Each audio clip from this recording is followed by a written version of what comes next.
Hey, my name is Trent, and today I will show you how to use Triple Threat. Triple Threat is a strategy that teaches students the process of analyzing meaningful photographs, paintings, cartoons, charts, graphs, maps, any type of primary source or artifact that we use to teach them about an event. It really teaches them the process of analyzing that artifact. So it's a framework that, one, generates discussion, and two, teaches them the proper way to break down or to analyze artifacts. We know that the word analyze means to dissect. So this particular strategy teaches them how to dissect primary and secondary sources. It causes them to make inferences. These inferences are based on their observations and based on the details that they find in the primary and secondary sources. So they're making evidence-based inferences. And then finally, from their inferences, they're predicting what happens next, which generates curiosity and engagement. So to prepare for this, you select 3 to 5 visual resources from the unit of study or from the topic that you're studying, and these sources should connect in some way. It's usually best to choose sources that are different. So you would choose one image or one political cartoon, one artifact of some sort. It's usually best to choose artifacts that are different. So you may choose one image and one painting and then one cartoon, or one chart, one table, and then one image. So you want to choose things that are different. So you want to have a diverse group of artifacts. So here's an example of one of the artifacts. It is a poll tax receipt from Sumter, Alabama.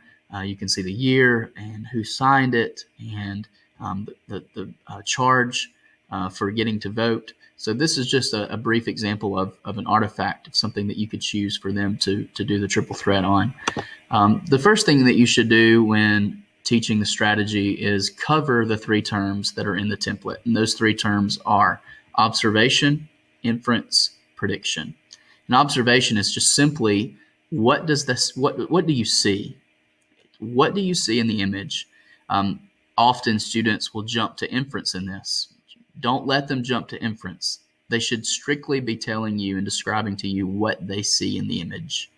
The next thing is inference. You want to teach them that an inference is a conclusion that you can draw from an observation. So it's basically an assumption that's based on things that they see in the image or the artifact. Finally is a prediction. It's a forecast based on what is observed and what is inferred from the objects or from the content within the artifacts. So for each visual, students make 1 observation, 1 inference, and 1 prediction. You can change that. You can make it 2 observations, 2 inferences, 1 prediction, or 3 even. So you can increase the rigor by changing how many observations and inferences are required. After the students have recorded their answers, then the teacher facilitates a discussion with the framework that the students use to analyze the artifact. So again, here's the template. You can see the space for the observations, the inferences, and the prediction. So a generic example of this would be, of course, we have a picture of a tree. So we see a tree in the meadow. It's simply all we see. We can infer that it must be an older tree because it is larger. And we can predict that because it's by itself and because it's so large, that it will be struck by lightning during a thunderstorm. Another example is this chart. We can observe that it barely gets above 60 degrees in this location in the hottest months of the year. Therefore, we can infer that this location is probably in the upper latitudes, and it's quite possible that it snows frequently there. I think that's a pretty educated, evidence-based prediction that we can make from our inference. So again, going back to the poll tax receipt, if you see this, then you can observe that it has poll tax receipt at the top. It's signed by the state auditor. We can infer that it was in Sumter, Alabama. We can infer that voters in Alabama had to pay a fee to vote, since it said poll tax receipt. We can also infer that paying to vote was approved and even orchestrated by the state government because it was signed by the state auditor.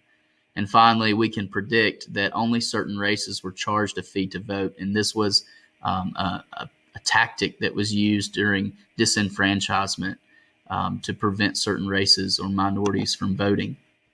So here's an example from my class. As you can see, I have 3 images embedded in a presentation on the left. And these 3 images are connected. The topic was the spread of Islam in Southeast Asia. And so these 3 images all deal with that particular topic, and they all deal with something different about that topic. So the students were asked to provide observations, inferences, and a prediction for each image. And they were asked to do this in a Google Doc, and so they provided that. As you can see here, here's a submission from one of my students. And so they are observing the picture, the graph, the chart.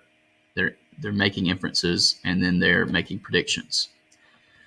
So for some tips for this is you want to select engaging controversial artifacts. And again, you want to select artifacts that are diverse, not just 3 images, but select primary sources from the time that can be controversial or that are engaging. Reduce it to 1 observation, inference, and prediction to use as a quick bell ringer. So you can expose the students to something at the very beginning of class using this, and at the same time, you're teaching them the skill of dissecting a primary source. And finally, you can give students a time limit for each artifact, which kind of controls the length of the lesson. It's very possible, it's very likely to spend a lot of time on this when it's not necessary. So if you put a time limit, it causes the students to be more concise with their answers and the discussion of it. You can still reach depth with a time limit, but it prevents using it and failing to get to the next activity. To differentiate this strategy, you may group your students to complete the activity. You may only use 2 artifacts and call it double trouble. You can have the students work in groups and examine the same documents and debrief after each document and discuss it as a class. For advanced students, you may use more artifacts. You may use more complex artifacts, or you can require more observations, inferences, and predictions for each artifact. So in conclusion, Triple Threat is an effective way to teach students the process for analyzing primary sources. It's a framework that teaches them how to dissect the important key details within a primary source. And in addition, it can be used as a framework to generate fruitful classroom discussion.